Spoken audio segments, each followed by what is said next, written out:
வணக்கம் Bigg Boss season 8. So Arun evict ஆனதுக்கப்புறம் நம்ம முத்துக்குமரனும் சௌந்தர்யாவும் வெளியே உட்காந்து பேசிக்கிட்டு இருப்பாங்க. அதுக்கு முன்னாடி அருண் வந்து வெளியே வந்ததுக்கப்புறம் முத்துக்குமரனுக்கு ஒரு சூப்பர் காம்ப்ளிமெண்ட் கொடுத்துருப்பாரு.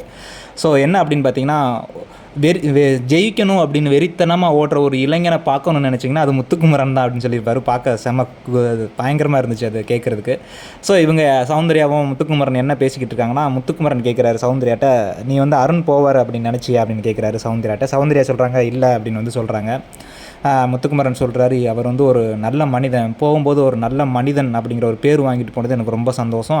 அதுவும் வந்து your a true gentleman Bigg Boss சொல்லியிருக்காரு. ஐயோ அதெல்லாம் மிகப்பெரிய வார்த்தை அப்படின்னு வந்து முத்துக்குமரன் சொல்கிறாரு. சௌந்தர்யா சொல்கிறாங்க, ஸோ வந்த அப்பையெல்லாம் நான் வந்து அருணை வந்து ஒரு மாதிரியாக தான் சொல்லுவேன், நீ உண்மையிலே நடிக்கிற, நீ நல்ல மாதிரி வேஷம் போடுற அப்படின்னு வந்து நிறைய இடத்துல சொல்லியிருக்கேன். அப்புறம் போக போக வந்து நான் புரிஞ்சுக்கிட்டேன் உன்னை, நீ நடிக்கலை அப்படின்னு வந்து நானே சொல்லியிருக்கேன். ஸோ வந்து உண்மையிலே நல்ல மனுஷன் வந்து அருண் அப்படின்னு வந்து சௌந்தர்யா வந்து சொன்னாங்க அந்த இடத்துல. ஸோ அங்கிட்டு பார்த்திங்கன்னா ஜாக்லினும் ராயனும் உட்காந்து பேசிக்கிட்டு இருப்பாங்க. அதுக்கு வந்து ராயன் சொல்வார் ஜாக்லின்ட்ட, இதுவரை நான் யாருக்குமே அழுததில்லை, பட் வந்து இந்த தடவை அருண் போனதப்போ என்னை அருண் வந்து அழுக வச்சுட்டாப்புல.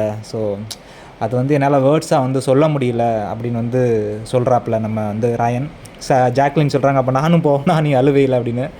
அழுவேன், பட் அது உள்ளே இருந்து வரணும்ல அப்படின்னு வந்து ராயன் சொல்கிறாரு. உடனே ஜாக்லின் சொல்கிறாங்க, அழுக வரலைன்னா நான் மிளகா அப்படியே தூவி விட்டுருவேன் அப்படின்னு வந்து ஒரு ஃபன்னாக சொல்லிகிட்டு இருக்காங்க. எனிவே அருண் வீட்டானதுக்கப்புறம் வந்து நம்ம தீபக் கூட எந்திரிச்சு சொன்னார், இந்த வீட்டில் வந்து யார் தன்னை வந்து கரெக்டாக யூஸ் பண்ணியிருக்காங்கன்னு தெரியாது, பட் நீ வந்து கரெக்டாக யூஸ் பண்ணியிருக்க, ஏன்னா பாஸே அவ்வளோ பெரிய வார்த்தை கொடுத்துருக்காருன்னா நீ அதுக்கான தகுதியான ஆள் தான் அப்படின்னு வந்து நம்ம தீபக் வந்து பயங்கரமாக ஒரு காம்ப்ளிமெண்ட் கொடுத்தாரு. So anyway Arun is a gentleman அப்படிங்கிற ஒரு பேர் வாங்கிட்டு போகிறது வந்து பெரிய விஷயம், அது வாங்கியிருக்காரு. ஸோ என்ன தான் இருந்தாலும் 1 வீக் தான் பார்க்கலாம். அடுத்து ஃபைனல் கப் வாங்க போகிறதுனே எல்லாருக்கும் உங்களுக்கே தெரியும். ஸோ இருந்தாலும் ஒரு வருத்தம் அருண் போனது. Anyway all about people's vote அப்படின்னு சொல்லுவாங்க கேட்டால். Anyway thank you so much. உங்களுக்கு ஏதாவது கமெண்ட் இருந்தால் கமெண்ட் பண்ணுங்கள்.